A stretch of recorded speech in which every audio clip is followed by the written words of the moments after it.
Ito ang nakakagulat. Sa pambihirang pagkakataon, matapos ang nasabing congressional hearing, ay inamin na ng executive ng Family Pharmaceutical Corporation na si Krizle Mago ang lahat ng pagbabanta sa kanyang buhay na tila dulot ni Senadora Hontiveros maging ng mga kaalyado nito sa nasabing Senate hearing na kung saan ayon sa kanyang naging pahayag ay pinipilit silang magsinungaling at i-deny ang katotohanan para magalit raw ang taong bayan kay Pangulong Rodrigo Duterte at sumama ang imahe nito lalo't na lalapit na ang eleksyon. Ito ang viral video na pinutakti ng maraming netizens matapos ang nasabing congressional hearing kung saan ay maiyak-iyak pang inamin ni Krizle Mago ang katotohanan patungkol sa banta sa kanyang sariling buhay. Hindi na nga nakayanan pa ng nasabing resource person at ng executive ng Family Corporation kung saan inihayag na nito ang lahat ng hindi nito nasabi noong pinipigilan siya ng mga senador sa nasabing Senate hearing.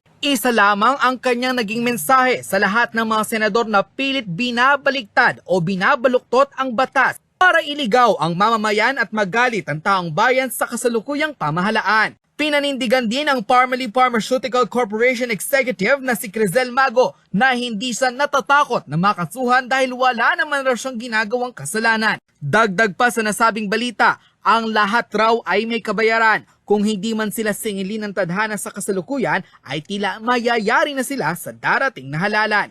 Narito ang makapanindig balahibong pag-amin ni Krizle Mago kung saan ay isiniwalat ang pagbabanta sa kanyang sariling buhay ng mga di-umunay senador na siyang kritiko ni Pangulong Rodrigo Duterte. Kabilang narito sina Senador Richard Gordon, Franklin Drilon at Senadora Hontiveros. Panoorin ang full video.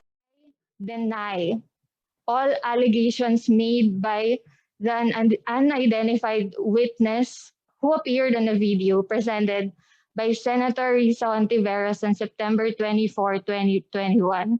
And please allow me to expound on that. And threatened with contempt. And true to their threat, they already arrested one of our executives.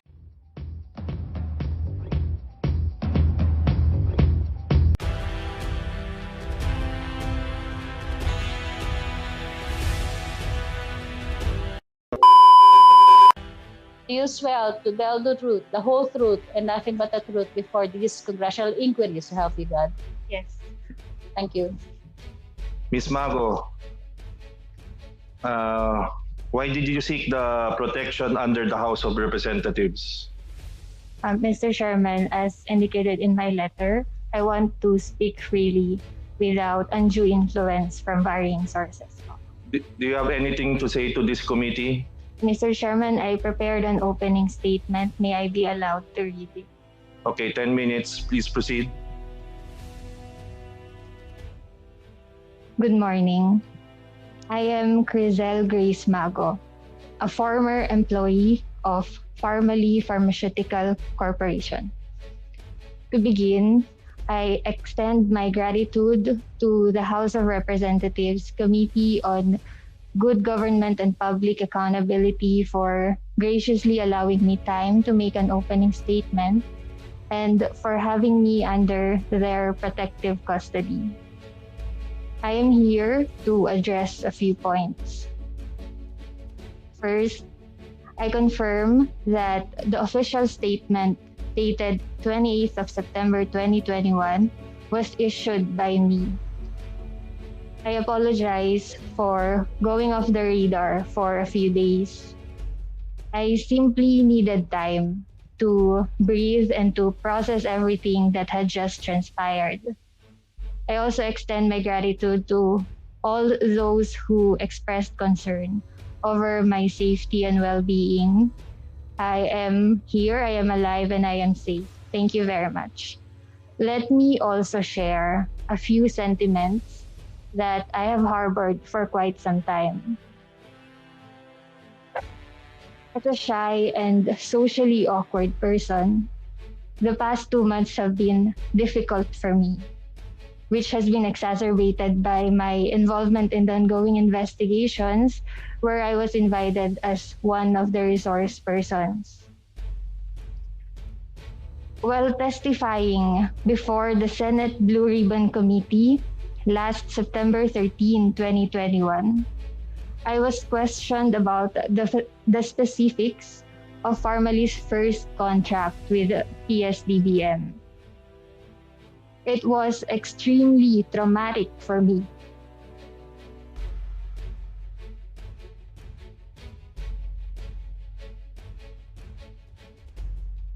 To be accused of lying and threatened with contempt. And true to their threat, they already arrested one of our executives.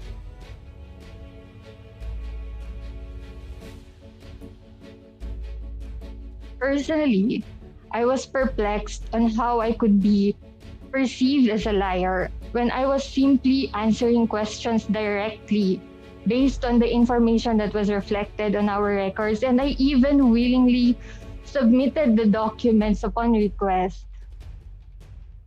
And after I relayed the sequence of events for that specific contract, one thing that stood out the most was the reaction to the advanced delivery, which included disparaging remarks like parang grab lang. I do recognize that each and every one of us are entitled to our own interpretation and reaction to every revelation made during the hearings. And while I personally agree that delivery made before issuance of a purchase order was unusual, we should not overlook the fact that this took place during an unprecedented time. I personally struggled to purchase face masks at that same time for personal use. And I am certain that majority of the Filipino people also relate to this experience, most especially our frontliners. Furthermore, and on a more personal note, I tested positive for COVID-19 during the course of the hearings, which resulted in a decline in my physical and emotional health. Additionally, the overwhelming pressure and the intense scrutiny of the investigations have had a detrimental effect to my mental health. Over and above this, my personal mobile number and even my current place of address were also revealed publicly. This violated my right to privacy as a private citizen and also resulted in unwanted harassment and even disturbing messages and calls. Moving on, and on a second point, I deny all allegations made by the unidentified witness who appeared on a video presented by Senator Risa Hontiveros on September 24, 2021. And please allow me to expound on that. Parmali Pharmaceutical Corporation, or PPC, has never delivered damaged items to the government, neither does it intend to. PPC conducts its routine quality inspections on the inventory prior to making deliveries. And it is in the conduct of these quality inspections that we were able to identify damaged face shields, which includes but not limited to dented, folded, torn or broken, and discolored face shields. Now, these damaged face shields were immediately segregated subject to proper disposal, and therefore they were excluded for delivery. And moreover, when we received the inventory, it was already inconsistently packed to begin with, meaning that there were face shields packed individually, and then there are also those in groups. And to make matters worse, there was a significant number of packed face shields that we opened solely for the purpose of removing the damaged items. And as a result, we ended up with an inventory so inconsistently packed, ranging from about 6 to 10 face shields per pack, in addition to the face shields that were individually packed. So I raised this concern to our management in a meeting sometime in August 2021. And it has been decided to repack the stocks uniformly in groups of 10 face shields per packaging. This is for an easier and more efficient inventory management and accounting. And this is the same instruction that I gave to the warehouse personnel. And in the course of the repacking, the face shields, the packaging which had broken quantities were merged together to form 10 pieces per packaging.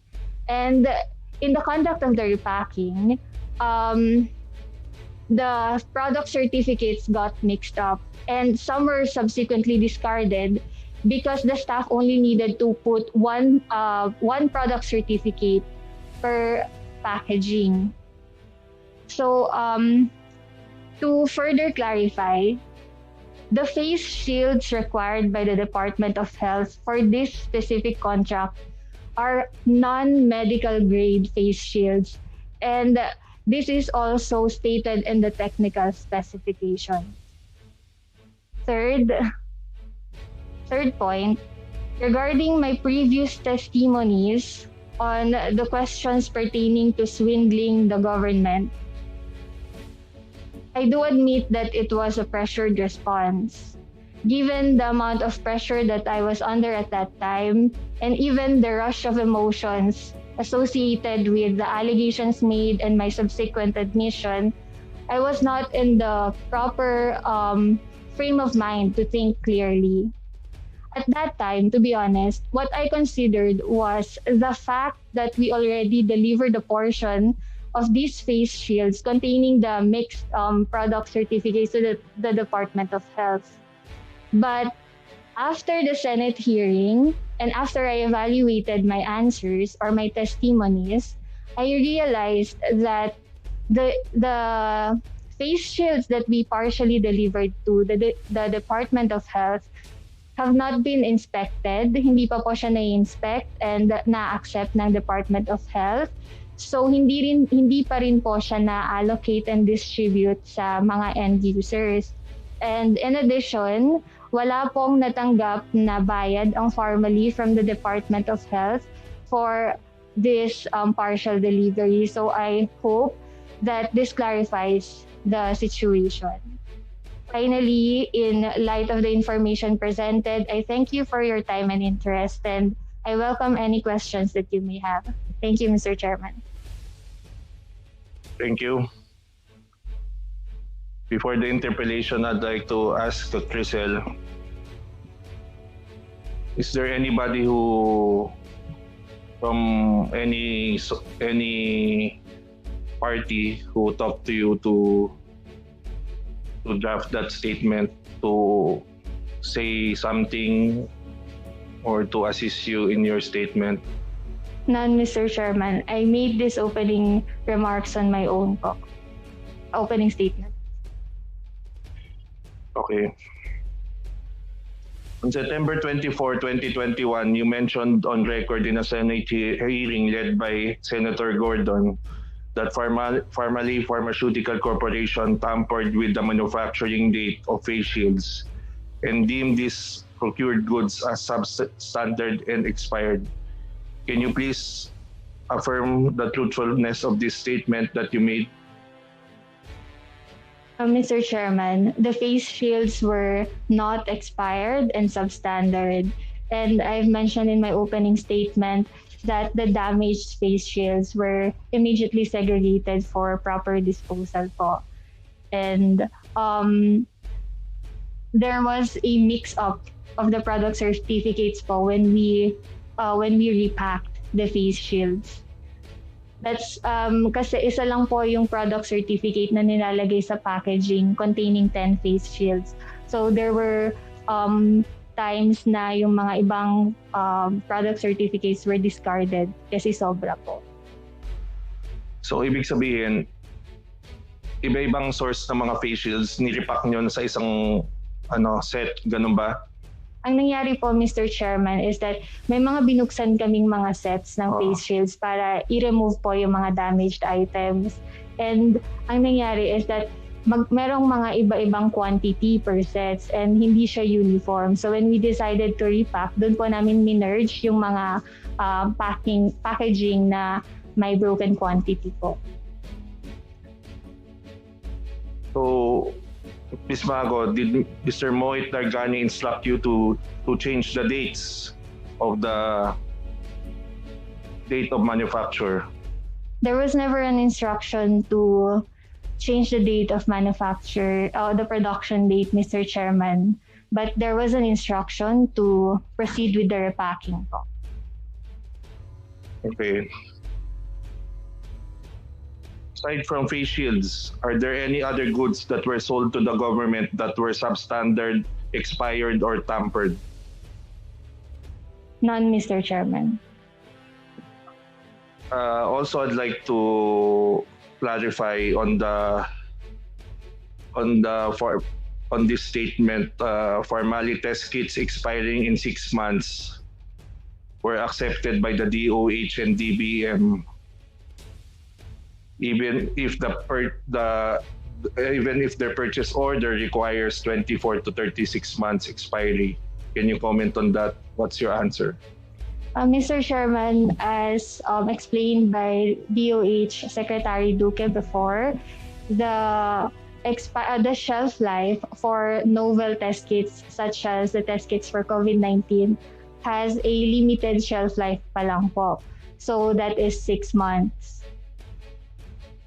And I believe it was also Sino recorded. nagsabi na 24 to 36 months kailangan sa purchase order? Nakasulat daw sa purchase order. It was in the technical specifications po, Mr. Chairman, but I believe we offered 6 months po based on the actual product brochure and product instruction for use. So the DOH was informed that you will be delivering 6 months life of test kits. They were aware of it. From what I can recall, Mr. Chairman, they are aware of it. Ms. Mago, I listened to your opening statement. It's different from the opening of the statements that you made last September 24. So, are you ready to be charged with perjury just in case? Are you ready to defend yourself just in case somebody charges you with perjury? Yes, Mr. Chairman.